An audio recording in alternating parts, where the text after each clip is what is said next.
স্কটল্যান্ডের বিপক্ষে ব্রাজিল মাঠে নামছে।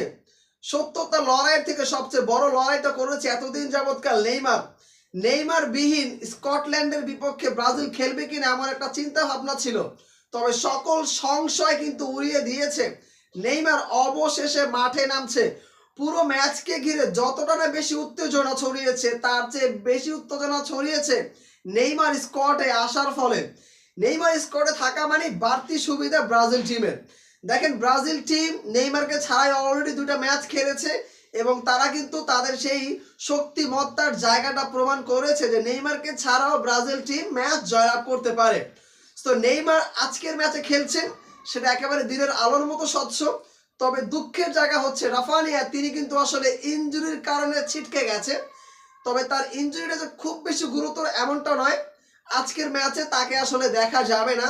তবে আলাদা করে কিন্তু আলো ছড়াবে আজকের ম্যাচে নেইমার জুনিয়র, এবং তার সাথে এই দুইজন মিলে পুরো মিডফিল্ডারটাকে কাভার করে রাখবে। যেখানে আসলে স্কটল্যান্ড এখন পর্যন্ত বিশ্বকাপের মঞ্চে কখনো স্কটল্যান্ড ব্রাজিলের এগেইনস্টে জয়লাভ করতে পারে নাই।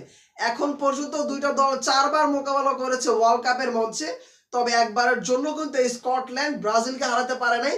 টোটাল 10 দেখায় 8টাতেই জিতেছে হচ্ছে ব্রাজিল, 2টা ম্যাচ ড্র হয়েছে। তার মানে শক্তির বিচারে যে ব্রাজিল অনেক বেশি হট ফেভারিট, তাতে কিন্তু আসলে বিন্দু পরিমাণের সন্দেহ নাই।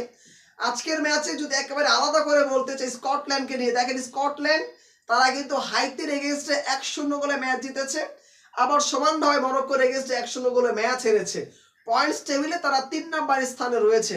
আজকের ম্যাচটা ডু অর ডাই ম্যাচ স্কটল্যান্ডের জন্য। যদি হেরে যায় তাহলে তাদের বিজয়টা প্রায় নিশ্চিত, এতে আসলে সন্দেহ নাই।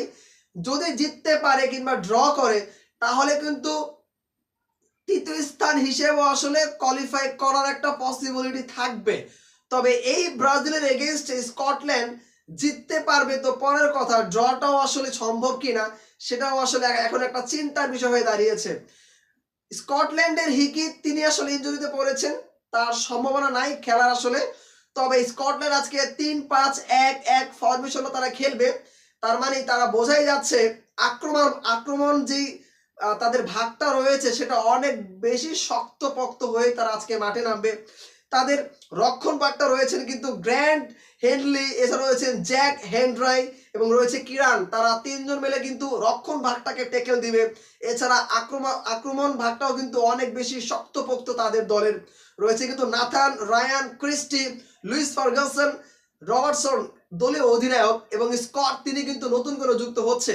সো ওভারঅল সবকিছু মিলিয়ে তাদের আক্রমণ ভাগটা সত্যি বিধ্বংসী, এবং তারা অনেক বেশি লম্বা হয় কিন্তু বাড়তি একটা অ্যাডভান্টেজ পেতে পারে কর্নার কিক কিংবা ফ্রি কিক থেকে। এবং তারা শেষ অবধি কিন্তু দৌড়ের যে একটা প্রতিযোগিতা, এটা কিন্তু খুব ভালো মতো করতে পারবে। তবে সেদিক থেকে ব্রাজিল টিম একটু দুর্বল হলেও আমার কাছে মনে হয় ব্রাজিল টিম অভিজ্ঞ, তাদের অনেক বেশি রেকর্ড রয়েছে।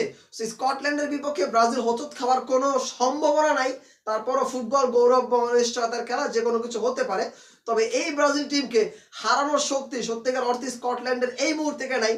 এবং যেখানে নেইমার জুনিয়র তিনি আসলে দলে যুক্ত হয়েছে, তার মানে বাড়তি আর একটা আলাদা কিন্তু একটা উন্মাদনা ব্রাজিল টিমে কাজ করছে। এবং নেইমার থাকা মানে আসলে, যদি ব্যাটারির চার্জ যদি 1% থাকে, নেইমার যুক্ত হওয়া মানেই ব্যাটারির চার্জ কিন্তু ফুল হয়ে যাওয়ার কথা, এবং সেটা অলরেডি কিন্তু হচ্ছে। এবং খুব সুন্দর করে ওই মিয়ামি স্টেডিয়ামে কিন্তু লক্ষ দর্শক বসে আছে এই ম্যাচটা দেখার জন্য। বাংলাদেশ সময় বৃহস্পতিবার ভোর 4টায় ম্যাচটা শুরু হবে, এবং ব্রাজিল ফ্যান যারা আছেন তারা অবশ্যই খেলাটা দেখবেন। এবং বাংলাদেশ জুড়ে কিন্তু ব্রাজিলের একটা জয়ধ্বনি অবশ্যই রয়েছে। সো ব্রাজিল এই ম্যাচ কত 0 গোলে জিতবে সেটা কমেন্ট বক্সে জানাই দেন। আমার কাছে মনে হয় ব্রাজিল তাদের অতীত রেকর্ডগুলো ভাঙবে। নেইমার কি একাই 5টা গোল করে দিবে কিনা জানাই দেন। আমার কাছে মনে হয় 7-0 গোলে এই ম্যাচ ব্রাজিল জিতবে। সো দেখা যাক স্কটকে কত দ্রুত ব্রাজিল উড়াই দিতে পারে। ধন্যবাদ সবাইকে, আসসালামু আলাইকুম।